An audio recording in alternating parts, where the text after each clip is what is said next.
সেই বাড়ি থেকে বেরোনোর সময় সকালবেলা রেডি হয়ে বেরিয়েছি, আর টাইম পাইনি, ওই মেকআপই শো করতে চলে গেছি। মেকআপ আর করার টাইম পাইনি, জাস্ট একটু আইলাইনার পরেছি। এখন বাজে হচ্ছে 12টা।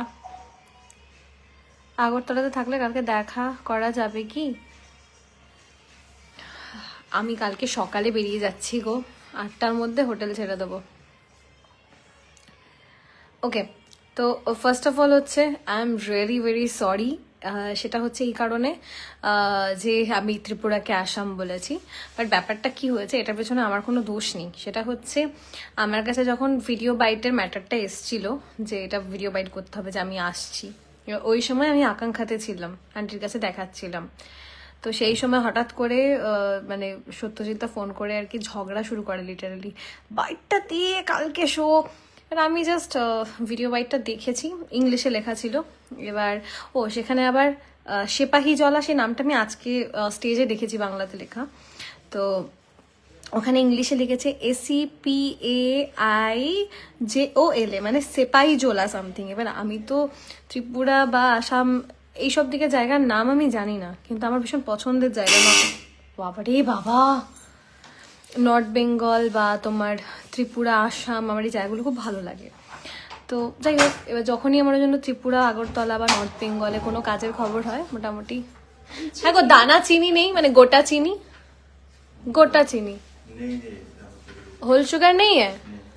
अच्छा यही दे दीजिए, मानी लो।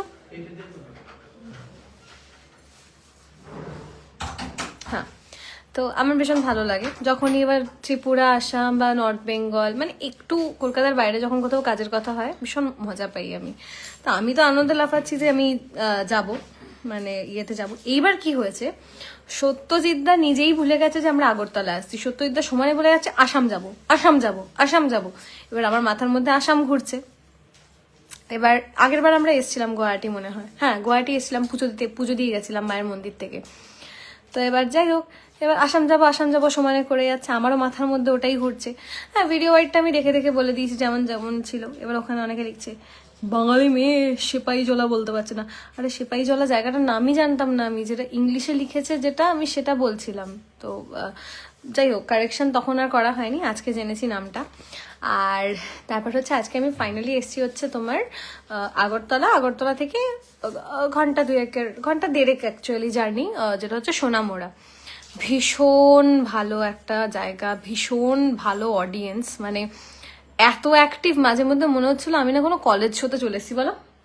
আর এত ধুলো উড়িয়েছে, মানে যা ধুলো উড়িয়েছে কোনো কথা হবে না, জাস্ট অসাধারণ অনুষ্ঠান হয়েছে। আমার তো এক্স্যাক্টলি নাচতে নাচতে ধুলো উড়িয়েছে। আমার তো 2 দিন আগে অবধি প্রচন্ড, এখনো গলা ব্যথা আর কি, প্রচন্ড জ্বর ছিল।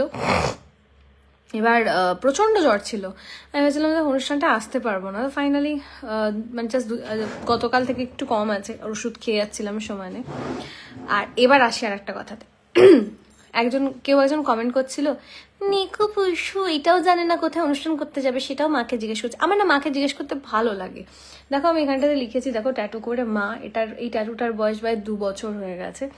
আমি জানলেও আমার ভালো লাগে, না জানলেও ভালো লাগে যে একটু মা বলো না কোথায় যাবো, মা বলো না কি খাবো, এটা একটু ভালো লাগে, একটু মামা করতে আমার ভালো লাগে।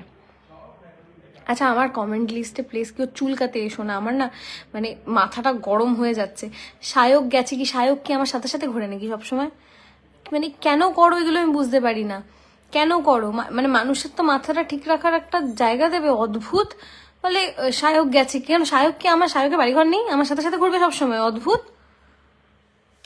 মানে বিরক্তিকর। যাই হোক, তো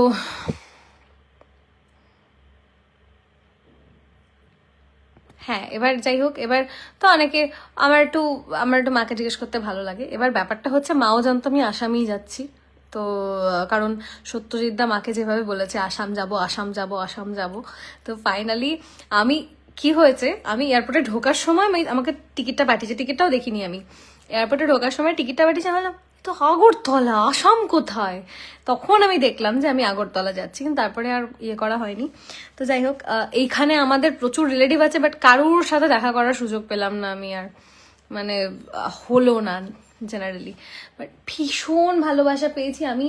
দুটো জিনিস পেয়েছি, বাট এখন না আমার আর উঠতে ইচ্ছা করছে না, এটা বাড়িতে গিয়ে দেখাবো। ত্রিপুরেশ্বরী মায়ের মন্দিরের একটা প্রতিমূর্তি, মানে রেড কালারের একটা প্রতিমূর্তি, মানে একদম মন্দিরের মতোই দেখতে, খুবই সুন্দর একটা পেয়েছি, কাঠামো পেয়েছি। তোমাকে চিনি দিতে খাও না, না আমার আর ভালো লাগছে না। অ্যাকচুয়ালি কি হয়েছে না, আজকে তো আমাদের ভেজ ছিল, আজকে ভেজ, আগামীকাল হচ্ছে শিবরাত্রি। এবারে ভেজ তরকারিগুলো একটু রেস্টুরেন্টে প্রবলেম করে, মানে একটু অদ্ভুত খেতে লাগে, তো ওই জন্য খেতে পারছে না মা। মা এখন চিনি দিয়ে রুটি খাবে, আমি বললাম আমার আর ইচ্ছা, খিদে পেয়েছে কিন্তু আমার আর খেতে ইচ্ছা করছে না, সমস্যা হচ্ছে এটা। যাই হোক, তো একটা খুবই সুন্দর ত্রিপুরেশ্বরী মায়ের মন্দিরের একটা প্রতিমূর্তি পেয়েছি, যেখানে আবার সুন্দর করে মায়ের ছবিটা কেটে মানে দরজার সামনেটাতে মুখটা বসানো, এত ভালো লেগেছে। অ্যাকচুয়ালি আগেরবার যখন আমি এখানে এসেছিলাম, তো তখন আগের বারে শোতে, এবার সত্যজিৎদা এখানে আগে থেকে একটা দোকানে অর্ডার দিয়ে রেখেছিল যে ত্রিপুরেশ্বরী মায়ের এই মন্দিরের একটা আদল নিয়ে যাবে, একটাই অর্ডার দেওয়া ছিল, তো জেনারেলি আমি পাইনি, সত্যজিৎদা কিনে নিয়ে গেছিল। তখন থেকে আমার মনের মধ্যে ছিল যে আমি পেলাম না, মানে আমার নেওয়া হলো না, পরের বার এসে নেব। তো আজকে আর কিনতে হয়নি, অলরেডি যেখানে অনুষ্ঠান ছিল ওখান থেকেই আমাকে দিয়ে দিয়েছে। তো এটা একটা পেয়েছি। ও আচ্ছা, আর একটা খুবই সুন্দর একটা সরস্বতী আঁকা, মানে বেতের না, বাঁশ কাঠের ওপরে, হ্যাঁ ভীষণই সুন্দর, বাঁশ কাঠের ওপরে খুব সুন্দর একটা মা সরস্বতীর ছবি পেয়েছি। মানে এইটা হচ্ছে, এই দুটো হচ্ছে বেস্ট গিফট। তাছাড়া তো ফুলের বুকে লেগেই, মানে প্রচুর ফুলের বুকে পেয়েছি, মোটামুটি সকাল থেকে সবাই এসে এসে দিয়ে যাচ্ছে, স্টেজে পেয়েছি, সব মিলিয়ে প্রায় 6-7টা পেয়েছি। কিন্তু দুঃখ হচ্ছে একটাও ফুলের বুকে আমি নিয়ে যেতে পারবো না, জাস্ট চলে যেতে হবে, মানে এমনি যেতে হবে। ও ভগবান, আমার বাড়ি কোথায়? আমার বাড়ি হচ্ছে হরিনাভি রাজপুর, ওখানে। কদিন ধরে শরীরটা বড্ড খারাপ, কারণ যখন সেই পেটে স্টোনের অপারেশন হয়েছিল, অপারেশনে স্টেন বসেছিল, ডাক্তার বলেছিল যে এখন বিয়ে টিয়ে করো না, 1 মাস বিয়েটা পেছাও। আর আমি কোনো কথা শুনিনি, সবার মুখ রক্ষার খাতিরে তখন বিয়ে করে নিয়েছি। এবার ডাক্তার তখন বলেছিল যে এই অবস্থায় বিয়ে করলে একটা ইনফেকশনের চান্স থাকবে, আমার সেটাই হচ্ছে, আবার হসপিটাল ঘর করতে হবে, জাস্ট আর ভাল লাগছে না, মানে এত মানে জ্বালা যন্ত্রণা ব্যথা হচ্ছে পেটের মধ্যে, জাস্ট বলে বোঝানো যাবে না। ব্লাড টেস্ট করিয়েছি, ব্লাড টেস্টের রিপোর্টে আবার ইনফেকশন পজিটিভ এসছে, মানে মাথা খারাপ হয়ে যাবে আমার। একটু মন দিয়ে ভাবলাম এই বছরটা কাজ করব, কাজ তো আমি করবো, কিন্তু ওই ভাগ করে করতে হবে, এই হচ্ছে ব্যাপার। বাই দ্য ওয়ে, আমার হচ্ছে এই সামনের উইকে আমার ভীষণ পছন্দের একটা গান, মানে আমি একটু কভার করতে ভালোবাসি বলে পুরোনো গানগুলোকে রিক্রিয়েট করতে, খুব সুন্দর একটা গান আমি রিক্রিয়েট করছি। পুরনো যারা একটু সিনিয়র মানুষজন আছো তারা তো নিশ্চয়ই শুনেছো, বাট আমি চাইবো এই গানটা নতুন করে নতুনদের কাছে পৌঁছাক, যারা শোনোনি গানটা তারা শুনতে পারবে, এই হচ্ছে ব্যাপার। কি হলো, হয়ে গেছে? পেট ভরেছে? না আমি জানি না এখানে রাতে খাবার পাওয়া যায় কিনা, নাহলে জোম্যাটো সুইগি করতাম কিছু একটা আমি। তো দিদি একটু কমেন্ট পড়ো। পায়েল নিয়োগী, হ্যালো। ঘোষ দস্তিদার পারমিতা, তোমার গান শুনি, থ্যাংক ইউ। দীপ্তি হালদার, সাবধানে থেকো বোন, থ্যাংক ইউ গো, চেষ্টা করছি।